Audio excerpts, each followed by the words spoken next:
Hola amigos, saludos cordiales, bienvenidos a mi canal de YouTube. Soy Antonio Muñoz. Bien, voy a hablaros hoy de un tema que afecta a mucha gente, concretamente a muchos afectados por cláusulas supuestamente abusivas como la cláusula suelo o la cláusula IRPH. Y voy a hablaros concretamente de un aspecto del que no se han dicho muchas cosas y sin embargo tiene una gran trascendencia. No solo por lo que hay, sino por las consecuencias que pudiera conllevar. Voy a hablaros hoy de la renuncia a reclamar los posibles gastos, o mejor dicho, las cantidades en concepto de intereses pagadas por muchos prestatarios hipotecarios, por muchas de las personas que tienen o que tenéis hipotecas. La renuncia a ejercer el derecho que tienen reconocido, posiblemente reconocido, para reclamar esas cantidades.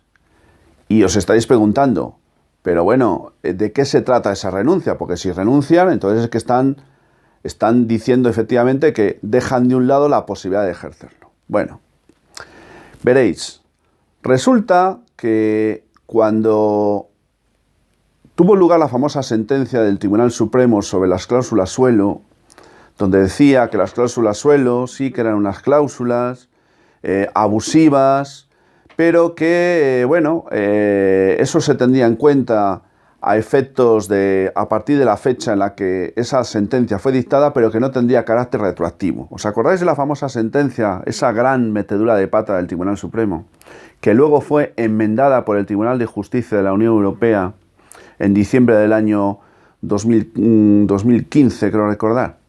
Bueno, pues ¿qué sucedió? Sucedió que cuando el Tribunal de Justicia de la Unión Europea le pintó la cara al Tribunal Supremo en el tema de las cláusulas suelo, diciendo que el afectado podía reclamar lo cobrado indebidamente, en este caso lo pagado indebidamente, desde el principio, desde el primer momento en que fue suscrita la hipoteca, pues eso abrió la caja de Pandora. Y los bancos se pusieron muy nerviosos, porque era mucho el dinero que iban a tener que devolver.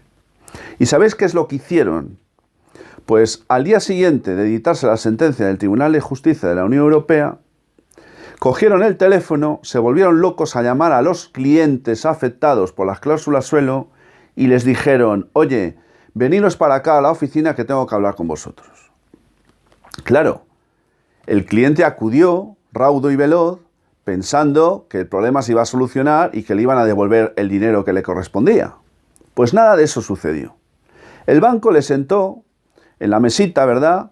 Se pusieron, bueno, pues ya sabéis, sonrientes, bien encorbatados, todo muy bonito, y le dijeron al cliente, oye, mira, en lo sucesivo, a partir de hoy, te voy a quitar la cláusula suelo.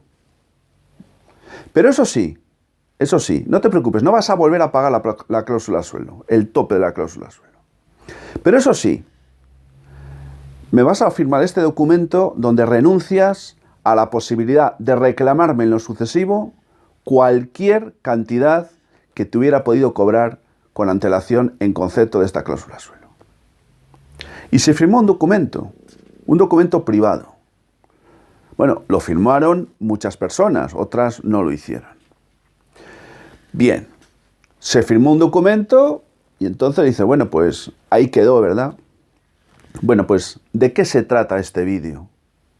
Este vídeo trata de plantear con claridad que lo que se hizo en su momento con las cláusulas suelo y que es lo que se está haciendo y se va a seguir haciendo con el IRPH porque la mecánica es exactamente la misma, pues por mucho documento privado que se haya podido firmar, eso no siempre y en todo caso significa que esté todo dicho, porque esos acuerdos firmados entre el banco y el cliente, en virtud de los cuales éste renuncia a reclamar las cantidades que se le podían deber por parte del banco por haberle cobrado unos intereses abusivos, podrían ser declarados nulos.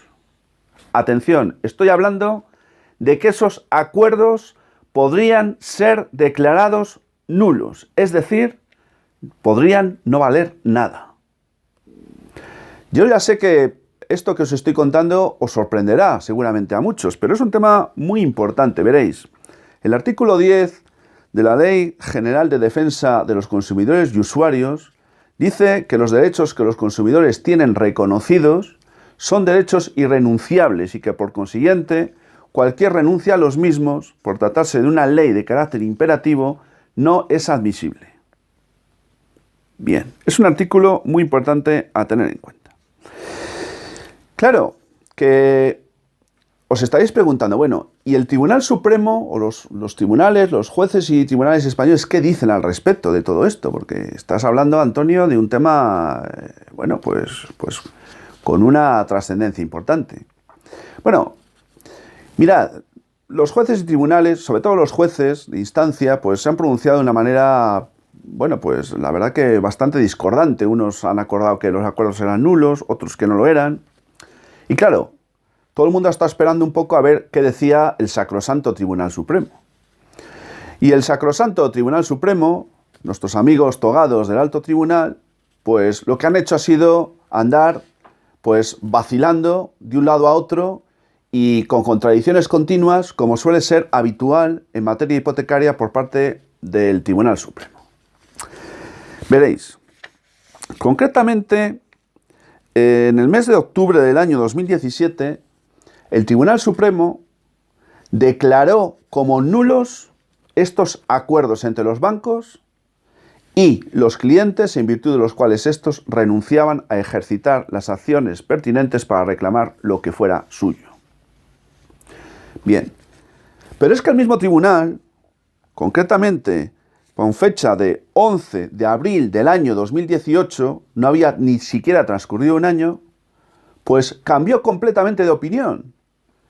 Y donde digo antes, ahora decía Diego, y ahora concluye que esos acuerdos de renuncia tenían plena validez, que eran absolutamente válidos y que no había ninguna clase de nulidad. Y además se ratificó en esta misma argumentación en el mes de septiembre del año 2018. Bueno, conclusión, hasta el año 2018 resultó ser que después de lo que había dicho el Tribunal Supremo, pues los acuerdos firmados entre los bancos y vosotros, caso de que pudierais haber reclamado pues lo que se os debía en materia de cláusula suelo o IRPH, pues pasaban a considerarse absolutamente válidos, con lo cual lo que habíais firmado iba a misa y no ibais a poder reclamar nada porque para eso habíais llegado a un acuerdo con el banco. Eso es lo que dijo el Tribunal Supremo.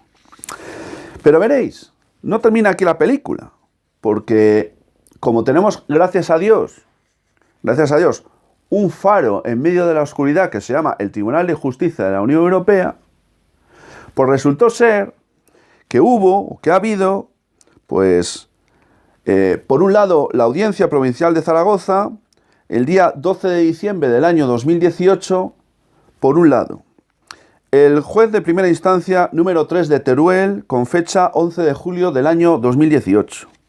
Y también la jueza de primera instancia número 3 de Albacete, con fecha 20 de junio también del año 2018, plantearon sendas cuestiones prejudiciales al Tribunal de Luxemburgo, preguntándole si estos acuerdos de renuncia firmados por el cliente ante el banco renunciando a ejercer las acciones pertinentes para reclamar que se le devolviera lo que indebidamente, supuestamente, se le había cobrado, pues que el Tribunal de Justicia de la Unión Europea se pronunciase, porque tanto la Audiencia Provincial de Zaragoza como estos dos jueces de instancia tenían dudas de que lo que había dicho el Tribunal Supremo se ajustase a lo dispuesto en la Directiva 13/93 y a la jurisprudencia sentada por el Tribunal de Justicia de la Unión Europea. Y es que no cuestionaban el tema del Tribunal de Justicia de la Unión Europea. No va a cuestionarse si se trata de un acuerdo, bueno, pues si se trata de una novación, si se trata más bien de un negocio o transacción entre las partes. No. Sobre lo que se va a pronunciar es sobre si ha habido transparencia, sobre si ha habido la suficiente información al cliente, al consumidor, para que tomara la decisión de renunciar a ejercer sus derechos de una manera clara y concluyente, conociendo las consecuencias económicas y jurídicas que de ello pudieran derivar. Es sobre eso sobre lo que se va a pronunciar el Tribunal de Justicia de la Unión Europea. Pero antes, concretamente el día 12 de diciembre de este mismo año 2019, el abogado general, que debe estar hasta el gorro, el Tribunal de Justicia de la Unión Europea y los abogados generales de España y del Tribunal Supremo, va a tener que emitir un dictamen pronunciándose sobre si a su juicio se produce o hay lugar para considerar como nulas estas renuncias. Pero hay un dato más, y es que el día 12 de noviembre del año 2018, la propia Comisión Europea emitió un informe pronunciándose claramente en el sentido de que dichos acuerdos, dichas renuncias, no podrían ser consideradas de ninguna de las maneras como válidas a la luz del derecho comunitario. Veremos a ver qué es lo que dice el Tribunal de Justicia de la Unión Europea, pero todo apunta muy bien, porque con los precedentes que tenemos del abogado general en su informe y también del emitido en su día por la Comisión Europea, yo creo que el Tribunal de Justicia de la Unión Europea tendrá que terminar concluyendo que no ha habido transparencia, ni falta, o mejor dicho, ni información suficiente para que se pudiera tomar una decisión tan importante en contra de los derechos de uno mismo como renunciar a la posibilidad de reclamar aquellas cantidades que se le hubieran estado cobrando por el banco de una manera abusiva o indebida. Sin embargo, hay que tener en cuenta una cosa. Con independencia de cuál sea la sentencia del informe del abogado general y luego de la sentencia del TJUE, el problema no se va a dilucidar de una manera general y categórica, sino que habrá que hacerlo, como dice el Cholo Simeone, partido a partido. Es decir, en este caso habrá que hacerlo caso por caso. ¿Por qué? Porque habrá que tender a una serie de criterios. Cada caso es diferente y habrá que tener muy en cuenta cómo tuvo lugar, cómo se llegó a la conclusión de que el cliente, el consumidor, renunciase a ese derecho tan importante a reclamar. Habrá que tener en cuenta si esa renuncia tuvo lugar en sede judicial o extrajudicial. Habrá que tener en cuenta la situación psicológica en la que se encontraba el cliente o consumidor, lo que se conoce como el estado de necesidad, estado económico de necesidad. Es decir, una persona que está contra las cuerdas económicamente hablando, que no tiene un duro, que está absolutamente casi en la ruina, pues no está en una situación de paridad y menos de libertad para poder negociar en condiciones de igualdad con aquel que, en este caso concreto, como es el banco, tiene una situación de clara preeminencia. Habrá que tener también en cuenta qué es a lo que se renuncia, porque se puede renunciar a cambio de una suspensión de la cláusula, a cambio de que ésta cese en su totalidad, a cambio de sustituir un índice de referencia por otro. Es decir, habrá que tener en cuenta todo eso. Habrá que tener en cuenta también si cuando se renuncia se va acompañado o no de un abogado, porque si la renuncia tuvo lugar estando asesorado por un abogado que estaba presente, las posibilidades de sacar adelante el que se declare nulo ese acuerdo de renuncia son prácticamente inexistentes. Es decir, cuando habrá posibilidades será en aquellos casos en los cuales tú te hayas visto en la obligación, entre comillas, de firmar eso, pero sin haber estado asistido por ningún tipo de abogado o asesor jurídico o financiero. Concluyo. Mirad, lo más importante de todo es que esa posible negociación que se tradujo en definitiva en esa renuncia tuvo lugar en una situación que no era de igualdad de condiciones. Tuvo lugar en una situación en la cual el consumidor tuvo que verse casi en la necesidad de firmar eso, aun cuando lo que firmó fuera en contra de sus propios intereses. Por lo tanto, no era libre a la hora de tomar la decisión que tomó, porque hablaremos siempre de que la negociación fue una negociación jurídicamente formal, existió, pero en la realidad, desde un punto de vista real, esa negociación no se dio en igualdad de condiciones y en consecuencia no se dio en una situación de libertad. Por lo tanto, amigos, mucho cuidado. Si os llaman tanto para cláusula suelo, aunque esté un poco ya, entre comillas, pasada de tiempo, como el IRPH, que está muy en boga en este momento, si os llaman para que acudáis al banco y os propongan algo así como quitar el IRPH, pero a cambio de que firméis un documento en virtud del cual no les reclaméis ni un solo céntimo de euro de lo que os hayan podido cobrar hasta ese momento, no firméis nada. No lo hagáis. Y si lo habéis hecho, porque no lo sabíais o porque habéis visto este vídeo más tarde de lo que debiera, por desgracia, tampoco os preocupéis mucho, porque habrá que esperar a lo que diga el informe, o mejor dicho, el dictamen del abogado general y la sentencia del TJUE, para después, en su caso, interponer la correspondiente demanda para que el juez o tribunal correspondiente declare, en su caso, si hay fundamento para ello, que el acuerdo o si efectivamente el acuerdo al que llegasteis con el banco pueda ser o pudiera ser declarado nulo de pleno derecho, es decir, no integrable, imprescriptible, perpetuo y no subsanable. Sin más, amigos, gracias por la atención dispensada. Espero que este vídeo os haya podido clarificar un poquito este espinoso tema. Si os ha gustado el vídeo lo podéis compartir.